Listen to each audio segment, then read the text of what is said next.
Um outro tema que eu quero abordar aqui com vocês hoje, também relacionado a esse medo patológico da morte, é o sentimento que acontece de culpa e desamparo.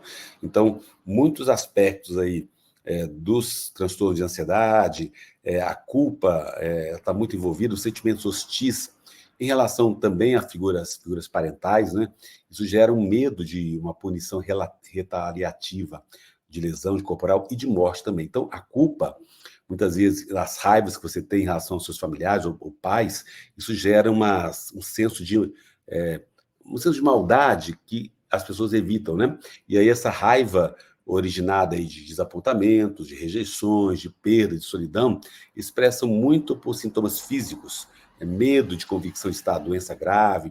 Então, as pessoas ficam preocupações muito com funções corporais em detrimento dos interesses externos. Então, autoconsolo, antagonismo dos ganhos secundários, então dependência dos outros, visitas médicas frequentes, né? Essa necessidade persistente de diminuir sentimentos de culpa faz traços mais obsessivos, masoquistas ainda, né? Então, essa ambivalência entre desejar e temer a relação da figura paterna e materna na infância, ela traz aí uma atitude sempre de querer um consolador, no caso aí o recurso médico. Então, o mais poderoso obstáculo para você se recuperar é exatamente esse sentimento de culpa, que ele fica muitas vezes preso, e a doença, o sintoma, ele acaba sendo uma característica de defesa mesmo, né? E aí, para você se recusar a abrir mão dessa punição do sofrimento, você fica ali preso no sintoma. Eu sei que é muito, às vezes, complicado de entender, mas essa economia psicológica, psíquica, ela acontece muito no transtorno de ansiedade, nos outros problemas de saúde mental mesmo, né? Então, no transtorno do pânico, por exemplo, tem uma importância muito grande a falta de um relacionamento adequado ali, muitas vezes, aos seus traumas de infância, né? Então, à medida que você sente um apego ansioso, uma dificuldade de separação, um sentimento profundo de desamparo, isso gera uma sensação muito grande de ansiedade, geraria também uma medo da rejeição, um amedrontamento, um sentimento de culpa. Então, esse medo de perder, associada à expressão da raiva, do sentimento de culpa, ela fica ainda muito intensa e causando esses sintomas. Então, é preciso, como eu sempre falo aqui com vocês, tratar as causas da ansiedade, buscando essas raízes mais profundas ali no período da infância, porque quando a nossa personalidade está formando ali, você tem uma rede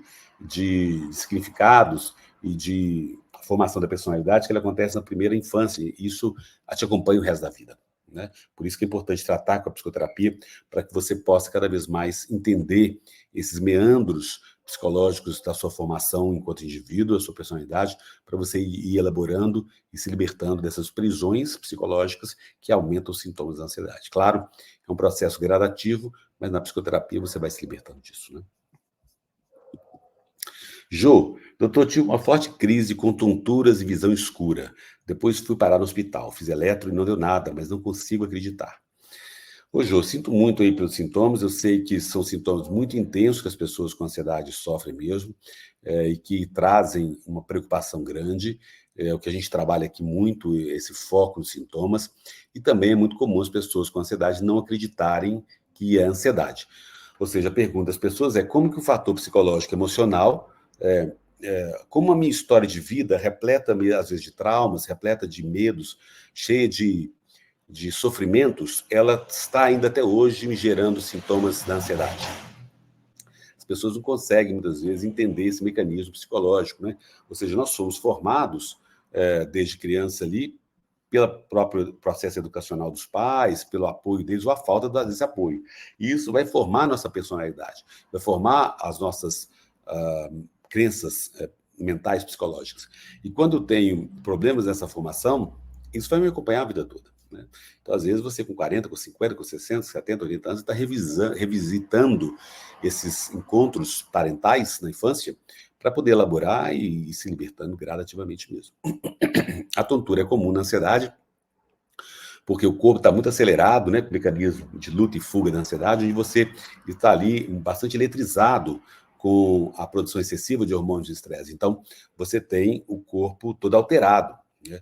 E essa alteração ela vai trazer sintomas como a tontura, porque os pontos de equilíbrio do corpo eles estão desregulados. Então, é natural que você fique como se estivesse pisando aí em ovos ou no navio, nas ondas do mar, né?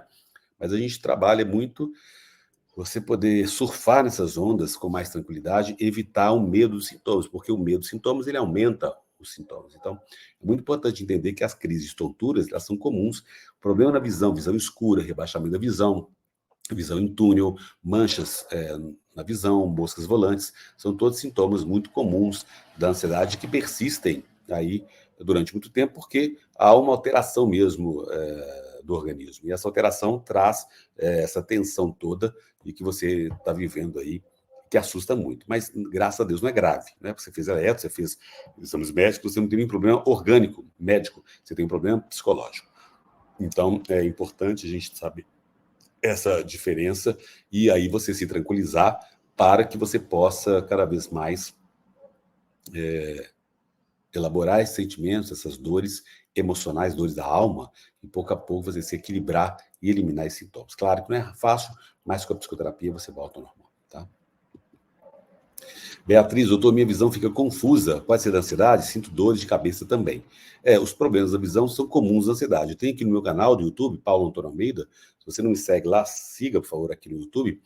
Vários vídeos falando sobre os problemas da visão, sintomas da visão causados pela ansiedade mesmo. Então, é muito comum esses problemas da visão e assustam muitas pessoas, porque elas acham que tem um problema grave e que nunca vão ficar livres disso. Na verdade, à medida que você trata a ansiedade, você vai se libertando desses sintomas. Os problemas da visão eles não permanecem, né?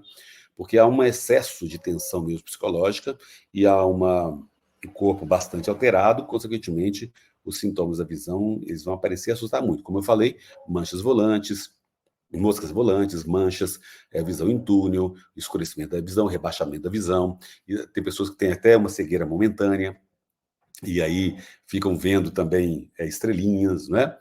Então, são muitos sintomas que aparecem na visão e assustam muito. E quando você vai no oftalmologista, você não tem nenhum problema orgânico, graças a Deus, é só um problema psicológico mesmo. E as pessoas custam entender por que esse problema psicológico traz sintomas físicos, como da visão. Na verdade, há uma alteração hormonal do corpo em função do excesso de estresse, do excesso de tensão, e por isso que você tem os sintomas aparecendo aí, distorcendo a visão mesmo. O nervo óptico está muito próximo do cérebro, o sangue vai muito para a cabeça com os hormônios de estresse, e aí você tem essas tensões muito grandes aí na visão, né? Então, eu sei que não é bom, a sensação é muito ruim, mas graças a Deus não é grave, à medida que você trata com a psicoterapia, volta ao normal, né? E lembrar vocês, se vocês quiserem agendar uma sessão online comigo, entre em contato aqui no Instagram, @Dr. Paulo Antônio Almeida, ou no e-mail, contato, @pauloantonioalmeida.com.br, ou ainda psicólogo, pauloalmeida.gmail.com. Em todas as minhas redes sociais, você tem meu acesso lá, você pode enviar seu celular para a gente agendar uma sessão online que tem 1 hora de duração através de chamadas de vídeo no WhatsApp. Eu vou entender as causas da ansiedade, sua história de vida, para você, talvez, mais compreender esse processo, esse fenômeno que é a ansiedade e poder, pouco a pouco, se libertar disso, né? Eu sei que não é fácil, mas é possível. E ainda você tem, então, como eu falei, um programa gratuito de meditações guiadas que eu estou oferecendo. Você, no link aqui da bio, de todas as minhas redes sociais, YouTube, Instagram, TikTok, Facebook, você pode acessar, clica lá, você se cadastra com o seu e-mail, você recebe meditações guiadas semanais, né? Já estou completando as 8 semanas, depois eu vou continuar com esse programa oferecendo, você pode entrar e vai ali, passo a passo, as meditações são excelentes para você ganhar mais segurança emocional, mais equilíbrio, e pouco a pouco você se libertar desses sintomas da ansiedade, tá? Lembrar vocês também dos e-books aqui, como se livrar dos pensamentos negativos intrusivos da ansiedade, como se livrar dos problemas na pele, tem uma série de e-books, curso online, como se livrar dos pensamentos negativos intrusivos da ansiedade, que são muito importantes, porque quando você se liberta desses pensamentos, você começa cada vez a melhorar, cada vez mais, né? Então, no link da bio aqui, você tem acesso a esses materiais, tá bom? Queridos, a nossa live é curta, muito obrigado pela participação, eu vou reprisar essa live aí, na sexta-feira, hoje, né, 19h30, e a outra próxima live é segunda-feira, 19h30. Um grande abraço, até segunda-feira, um ótimo fim de semana, aproveita para vocês relaxarem aí com a família e com os amigos, fazer um programa legal para vocês curtirem cada vez mais. Um grande abraço, tchau, tchau.